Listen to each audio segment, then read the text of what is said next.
working with Humayun Saeed. And for that matter, Saima Noor and Asif Azami, Babar Ali, all these, and Sajal के साथ अपने इश्क भी किया था बीबी. And like, how does it feel? Intimidate होते हैं, pressure feel हो रहा था यार, like superstar हुमायूं सईद के सामने खड़े हुए हैं. And I know he's very down to earth and he's so humble. लेकिन सोच के तो होता है यार कि मुझे perform करना है. वो तो जिस character में जाते हैं वो उनमें छा जाते हैं. आपके जहन में क्या चल रहा था when you were about to do your first scene with him? Humayun भाई से शुरू करते हैं. Yeah. हुमायूं भाई का जो अगर मैं one line में बोलूँ ना, तो एक famous कहावत है कि don't meet your heroes. Okay. Famous saying. Yeah. He is the opposite of that. Okay. Meet You should your meet. Because I've known him for very very many years. मेरी उनके साथ इतनी memories हैं. When I was younger, जब मैंने music बनाना शुरू किया था, तो हम एक फ्लाइट होती थी जो हम लेते थे साथ में, क्योंकि वो इत्तेफाकन दोनों उस फ्लाइट पे होते थे, और मैं उनको अपने गाने सुनाता था. Seriously? I was much younger. I had just started making music. Release भी नहीं, making music. उनको मैं सुनाता था, and he was nice enough to listen to it that time. तो वो सफ़र to now is a very surreal thing कि मैं जब सोचता हूँ कि यार ये क्या हो रहा है. I know. I'm surprised. मुझे बड़ा मज़ा आ रहा है. And then over the years seeing him, उनने अपना करियर किस तरह बिल्ड किया है, तो जब मैं कहता हूँ कि you should meet your heroes when it comes to him is because मेरी खुशकिस्मती है कि उनके साथ अभी जो काम किया है, मुझे इतना कुछ सीखने को मिला है कि मुझे अपना करियर कैसे बिल्ड करना है. अगर मैं उनका आधा भी इंसान हो सकूं, by the time I reach his point, if Allah Ta'ala allows me to reach a point like that, मैं बहुत बढ़िया हुआ तो कि अगर मैं आधा भी बन सकूं, the human being he is, the professional he is, how easy it is to work with him. हम कहते हैं ना कि उनको देख के मैंने देखा है कि वो जीरो डिल्यूजन में रहते हैं. उनके वो बिल्कुल एक प्रैक्टिकल अवेयर इंसान है. उनको पता है वो कौन है, वो क्या है, लेकिन वो उसको खुद पे तारी नहीं करते. He will never let you feel के मतलब very honestly there have been sequences in this project and other projects of mine which have been very intimidating. But working with him, वो आपको he makes you feel very comfortable. He doesn't behave like who he is on set or makes it uncomfortable. बहुत सारे scenes में उन्होंने मुझे help किया कि यूँ करना, इस तरह करोगे तो और कमीना टाइप लगेगा, यूँ करना तो so he was fantastic and it's मेरी होता ना कि bucket list में it's a huge learning. I think I will remember this for the rest of my life कि how a boy or a man should craft their career. That's such a nice thing to say. Yeah. माशाल्लाह. So फिर आपको डर नहीं लगा था इसका मतलब है? Because आपकी already एक reputation, एक रेपो बनी हुई थी. नहीं. मुझे याद है कि एक दो sequences हैं जो अभी आने हैं और एक दो जो आ चुके हैं कि I was very nervous. Okay. क्योंकि it's not just एक होता है ना कि आप किसी बहुत बड़े एक्टर या एक्टर्स, इसमें तो एक्टर्स हैं, उनके साथ सनम Saeed. Yeah. Now she is somebody who I admire greatly as an actor. Babar साहब से एक रिलेशनशिप है मेरी क्योंकि उन्होंने मेरे अब्बा पहले भी प्ले किया हुआ है, तो 2 प्रोजेक्ट्स में अब्बा बन चुके हैं. सबा आपा as well. Sabah Appa I've worked with before. So these guys are legends, like and they all make you feel comfortable. But Farhad के केस में जो ट्रिकी पार्ट ये था कि he is the one जो जाके एक्टिव हरकतें कर रहे हैं ना. Yeah. It's not कि बस फ्रेम में जाके खड़ा हो जाना है बड़े एक्टर के साथ बातें उन्होंने करनी है. It's like वो है, अब इसने आके बदतमीजी करनी है, जो भी चीज़ें करनी है. So that would be very intimidating. And मुझे एक दो दफ़ा मतलब लिटरली लगा था कि मैं उल्टी कर दूँ शॉट से पहले. हाँ मतलब तो I thought कि मतलब मैं ये पास आउट हो जाऊँगा, मतलब ये नहीं होने वाला. आज तो क्या न्यूज़ आएगी कि he passed out and अल्लाह माफ़ करे and हॉस्पिटल में पाए गए. तो that happened and multiple times.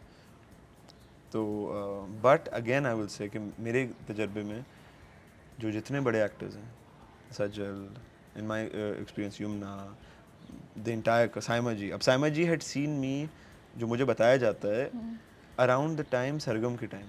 Okay. As a kid. Oh God, okay. तो अम्मा के क्योंकि अम्मा ने नूर साहब के साथ काम किया हुआ है, तो उस वक्त मेरी मुलाकात हुई थी जब मैं छोटा था. और फिर ठक करके अब मैं मिला हूँ जहाँ बदतमीजी कर रहा हूँ उनके साथ, बीच में कुछ भी नहीं है. तो मैं अब जो मिला हूँ उनसे साइमा जी से, वो बेटा बचपन में तो ठीक था, अब क्या हो गया. तो मैं उनके पास जाता शॉट से पहले, कहता मैम जो भी होने वाला है ना उसके लिए माफ़ी. लेकिन बट शी वाज सच अ मतलब incredible. You know, साइमा जी, सबा फैसल जी, आसिफ साहब तो you know again मेरे लिए ये खुशकिस्मती थी कि बहुत सारे लोग थे जिन्होंने मुझे देखा है और हकीकत ये है कि बहुत situations में they wanted me to do well, so they pushed me to do well. You know, they've seen me grow up, एक relationship थी, so they wanted कि अच्छा यार ये उनको मुझसे ज़्यादा अंदाज़ा था कि ये क्या इसको क्या करना पड़ेगा ताकि ये कैरेक्टर वर्क करे और उस कैरेक्टर की वजह से बाकी चीज़ें वर्क करे. तो I was very lucky that way. आप इतनी सही बात कह रहे हैं. आई थिंक मंटो और जब फरहाद मंटो के घर जाता है वो जो कॉन्वर्सेशन होती है अच्छी खासी बात है और उसमें पावर डायनामिक्स कितनी ज़्यादा है. अब आप कह रहे हैं तो मुझे हिट कर रही है कि yes this is the kind of challenges you must be facing.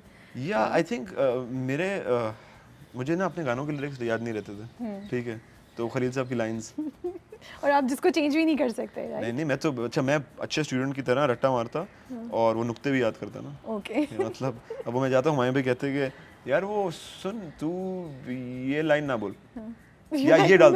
हम लाइक नहीं नहीं मैंने याद किया हुआ इस तरह से. होता ना कि स्कूल में डेट्स भी याद करते हैं और भी याद करते हैं कि 7वें पेज पे ये था 9वें पेज पे ये था. बिल्कुल फर्रे बना के ना पैंट में छुपा के आप जाके एग्जाम दे रहे हैं. तो मैं वैसे ही याद करता and then I would go and I would be like नहीं ये नहीं हो सकता. अब तो रट्टा भूल जाऊंगा ना. ये क्या करेंगे अब. And then but again it was fine. लेकिन I think also I haven't said that whatever the world may say, Khalil Saab is one of our greatest artists. Whatever anybody may say, I think public persona किसी का अगर किसी को अच्छा लगे ना लगे वो एक अलग बात है. लेकिन हम किसी की craft को separate करना ज़रूरी है. And I think that is we'll talk about this. I will respectfully disagree with that's that. Fine, that's fine. Yeah, because then because being in a power where you can influence minds, we cannot separate character with the craft. And especially in today's time and world, जहाँ पे digital जैसे आप इश्क की बात भी जब कह रहे थे तो उस वक्त मेरे ज़हन में पॉइंट आया था the reason may be you it didn't hit you the kind of work that you did because social media उस वक्त इतना ज़्यादा था लेकिन इतना पावरफुल नहीं था जितना आज पावरफुल है. अब अगर आपका एक सीन अच्छा जाता है ना दूसरे दिन आपको पता है विद इन आवर्स आपको पता चल जाएगा because social media is responding to you. It's just like theatre for me you know कि थिएटर पे आपको उसी का पता चल जाता है हमने कैसा किया है. तो social media is that responsive now thanks to the you know advancements के आपको अप्रिसिएशन और क्रिटिसिज्म भी उसी वक्त मिल जाता है. तो इन्फ्लुएंस बहुत ज़्यादा हो गया है. My thing is two things, right? I understand what you're saying. I think there are many makers around the world. अब मैं नाम में नहीं जाना चाह रहा हूँ जिनकी पर्सनल लाइफ कंट्रोवर्शियल हुई है. अच्छा अब उनके क्राफ्ट के अंदर उनकी अपनी पर्सनालिटी कहीं कहीं नज़र आती है कहीं कहीं नहीं आती. लेकिन हम ये रिमूव नहीं कर सकते कि वो अपनी फील्ड में माहिर हैं. ठीक है. अच्छा आई थिंक कि sometimes the two things get mixed. तो जब एक एक्टर आता है और उसको कोई लाइन दी जाती है, अब मैं ये तो नहीं कह सकता ना कि जी फलाने ने ये किसी जगह में कोई चीज़ बोली थी तो उस वजह से मुझे उनका सीन अच्छा नहीं लग रहा अगर वो सीन अच्छा लिखा हुआ है. अच्छा and I think maybe I have worked hard at trying to separate क्योंकि being spending my entire life in the industry मैं बहुत दफ़ा लोगों से मिला हूँ जिनकी पर्सनैलिटी में भी अच्छा मैं I don't know him very well. I met him once तो मैं इस बात पे कमेंट ही नहीं कर सकता हूँ. उनके बेटे से मेरी अच्छी रिलेशनशिप बनी थी शूट पे and I think he is fantastic.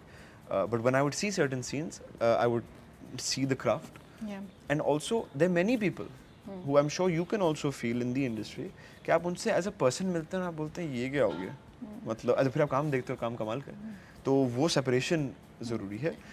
And then coming to influencing जो हम बात करते हैं इस पे I would want to speak and I would want to say कि एज अ यंगर पर्सन हम बस वो चीज़ें बनाएं. नहीं मैं एज एन एक्टर कि डू आई फाइंड कैरेक्टर्स जो सब अच्छी बातें करते हैं और बिल्कुल भी नहीं. You know I hear this a lot and I think कि हमें तो हर किस्म की चीज़ें करनी है. हम अगर it's interesting when that happens.